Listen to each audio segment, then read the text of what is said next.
This is going to be how to do an RNT split squat.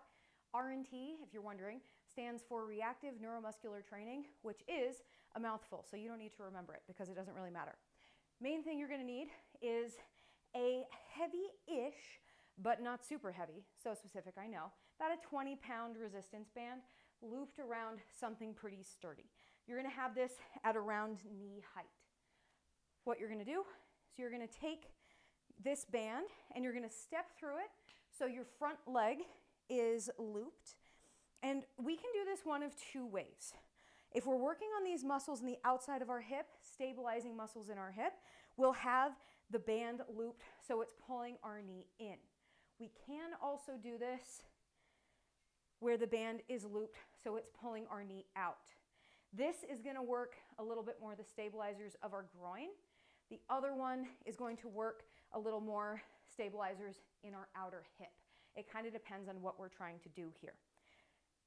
So I'll show you both. So you're going to go ahead and get started with this, with pulling the knee from the outside in.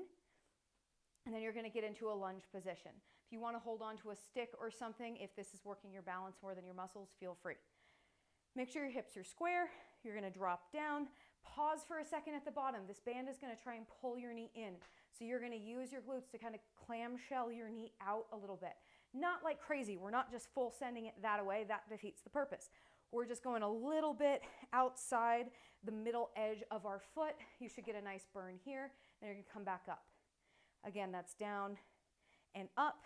Thinking about resisting this band pulling your knee toward your midline. You would do that on both sides, obviously, but if you are going to be doing the other version where we're working on our inner thigh, the inner thigh variation, if you will, I'll go ahead and show you that now.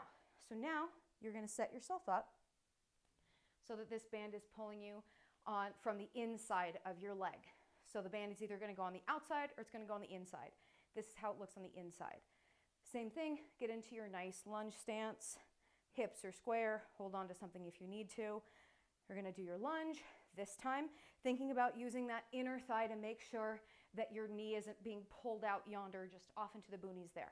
You're going to think about keeping your groin nice and active, coming down, coming up as we do this. Again, I'm not trying to pull this really far to the inside. I'm just trying to keep this nice and active, tracking nice and straight, or maybe a little bit biased to the inside, depending on how zealous you want to get. Now these can be a little goofy, so if these felt a little weird at first, no worries. Give yourself some time to learn this movement. Most important thing is to slow down. Do not rush through this and try and do this as fast as humanly possible because you're getting nothing out of it. You're going to waste your time. Move nice and slow, pay attention to the muscles you feel working, and ask me if you have any questions.